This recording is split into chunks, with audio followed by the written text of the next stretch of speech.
Welcome once again in poly knowledge YouTube channel. तो guys आ गए अपने चैनल पर एक नया वीडियो लेकर, जिसमें हम आपको पढ़ाएंगे difference between star connection and delta connection, या आप कह सकते हैं स्टार सिस्टम या डेल्टा सिस्टम। ओके, तो सबसे फर्स्ट डिफरेंस ये है कि ये हमारा स्टार सिस्टम का है और इधर क्या रहेगा, डेल्टा सिस्टम का रहेगा। तो आप कंफ्यूज मत होइएगा। जो हमारा स्टार सिस्टम था उसमें वोल्टेज जो था ना, वो लाइन वोल्टेज क्या था, फेज वोल्टेज का √3 गुना था। और उसमें क्या था, करंट स्टार कनेक्शन में करंट दोनों आपस में सेम थे, लाइन करंट फेज करंट। वैसे ही क्या था, डेल्टा में आ जाएंगे तो डेल्टा में आप देखेंगे वहाँ पर वोल्टेज सेम थे। लाइन वोल्टेज किसके बराबर था, फेज वोल्टेज की। लेकिन जो हमारा उसमें करंट था वो नहीं सेम था। वो लाइन करंट किसके बराबर था, फेज करंट का √3 गुना था। ये हमने फर्स्ट डिफरेंस बता दिया आपको। सेकंड डिफरेंस जो होता है हमारा, वो क्या होता है, पावर में। स्टार कनेक्शन में जो हमारा ट्रू पावर होता है, ट्रू पावर मतलब आप कितना पावर जनरेट कर रहे हैं, कितना पावर आउटपुट में दे रहे हैं। ओके, ये हमारा क्या होता है, √3 VL cos थीटा, जो कि हमने क्या किया था वहाँ पर फाइंड करके भी दिखाया था पीछे। सेम वैसे क्या होता है, सम एज इन स्टार, जैसे स्टार में है वैसे क्या रहेगा, डेल्टा में भी रहेगा, वही बता रहा। ओके, नेक्स्ट पॉइंट क्या है, अपरेंट पावर। अपरेंट पावर मतलब आप कितना पावर जनरेट कर सकते हैं। आप जनरेट कर सकते हैं √3 VL इतना जनरेट कर सकते हैं, लेकिन किसी कारणवश कोई प्रॉब्लम आ जाने की वजह से इतना जनरेट किया। अगर आपको कोई भी power, true power, apparent power या रिएक्टिव पावर, ऐसे पावर में क्या होता है, कोई प्रॉब्लम आती है तो मैं आपको एक इमेज दिखा देता हूँ। इससे क्या होगा, आपको आसानी हो जाएगा इस इमेज को देख करके।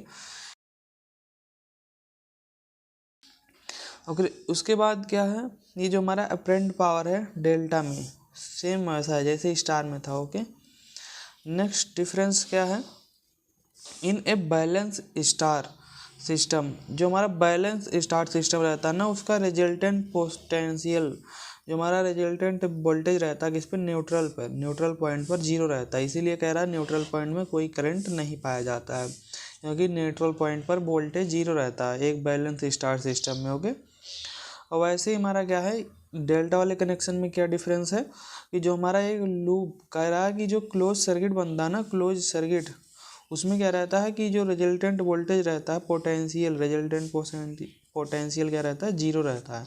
इसलिए उसमें जो हमारा लूप रहता है डेल्टा कनेक्शन का, ऐसा उसमें कोई करंट सर्कुलेट नहीं करता। वही बता रहा है कि सर्कुलेटली करंट नहीं रहता। ओके, नेक्स्ट क्या है हमारा कि the system can be used both for lighting and power circuit.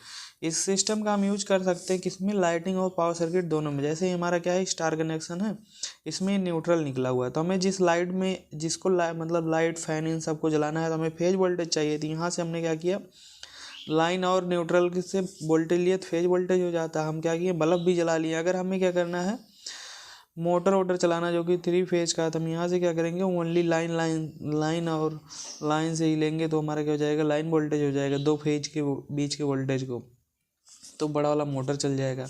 इस प्रकार से इसका हम स्टार कनेक्शन का दोनों में यूज कर लेते हैं। लेकिन यहीं पर बता रहा कि system can be used only for power circuit, सिर्फ पावर सर्किट के लिए यूज कर सकते हैं, क्योंकि इसमें कोई न्यूट्रल नहीं पाया जाता। 2 पॉइंटों के बीच का आप वोल्टेज लेंगे तो लाइन वोल्टेज ही होगा, जो कि रहेगा क्या, ये रहता हमारा 440। ओके, उसके बाद फिर से नेक्स्ट कंपेरिजन है क्या, स्टार कनेक्शन में। Star connected transformer work less satisfactory, मतलब क्या करेगा, ये वर्क जब करता है ना, तो इसमें क्या होता है कि बहुत ही मतलब संतुष्टिपूर्वक वर्क नहीं करता, मतलब प्रॉब्लम आती रहती है। और इसमें क्या होता है, जो delta connection transformer work more satisfactory, क्या करेगा, ये वर्क बहुत ही अच्छे से करता है, इसमें प्रॉब्लम आने की कम संभावना रहती है। नेक्स्ट है क्या, this type of connection are not suitable for rotary converter. अब ये रोटरी कन्वर्टर क्या है, रोटरी कन्वर्टर जो है ना, उसे सिंगल फेज से 3 फेज में कन्वर्ट करने का एक सिस्टम है। सिंगल फेज जो रहेगा उसे 3 फेज में मतलब कैसे कर सकता है, या 3 फेज जो रहेगा उसे सिंगल फेज में कैसे कर सकता है, वही है रोटरी कन्वर्टर। तो ये जो हमारा क्या रहता है, स्टार सिस्टम रहता है, वो नहीं सूटेबल होता है किसमें, रोटरी कन्वर्टर में, कि आप स्टार कनेक्शन को, जो स्टार कनेक्शन 3 फेज रहे उसे क्या कर सकते हैं, सिंगल फेज में कैसे कर सकते हैं, इसके लिए सूटेबल नहीं है। This is only connection suitable for rotary converter. ये रोटरी कन्वर्टर के लिए क्या रहता है, सुटेबल रहता है, कि जो भी हमारा 3 फेज रहेगा उसको आप क्या कर सकते हैं, सिंगल फेज में कन्वर्ट कर सकते हैं, डेल्टा। ओके। नेक्स्ट कंपेरिजन क्या है, it is used mostly for high voltage three phase generation. इसमें क्या करते हैं कि ये जो हमारा जनरेशन होता है पावर का या थ्री फेज का, इसमें क्या होता है हाई वोल्टेज की जनरेशन के लिए यूज किया जाता है मोस्टली इसको, हाई वोल्टेज, क्योंकि हम जब जनरेट करते हैं ना तो वो क्या करते हैं फेज के रूप में जनरेट करते हैं, लेकिन हम आउटपुट क्या ले लेते हैं लाइन वोल्टेज के रूप में लेते हैं, तो फिर हमारा क्या हो जाता है वोल्टेज आप आसानी से बढ़ जाता है। और ये क्या बोल रहा है नेक्स्ट डेल्टा वाले में, it is mostly use for small and low voltage. इसमें क्या होता है स्मॉल और लो वोल्टेज, कम वोल्टेज के लिए हम क्या करते हैं थ्री फेज जनरेशन के लिए इसका यूज करते हैं, जहाँ कम वोल्टेज जनरेट करना वहाँ डेल्टा कनेक्शन लगाएंगे, जो भी अल्टरनेटर रहेगा उसके अंदर। ओके, तो इस प्रकार से हमने क्या कंपेरिजन बता दिया। अब आपको हम थ्री फेज का जो हमारा थ्री फेज का पावर रहता है उसका मेजरमेंट सिखाएंगे नेक्स्ट वीडियो से। थैंक यू दोस्तों, अगर आपको हमारा वीडियो अच्छा लगा हो तो लाइक शेयर सब्सक्राइब करें। नेक्स्ट वीडियो मिलेंगे जल्दी।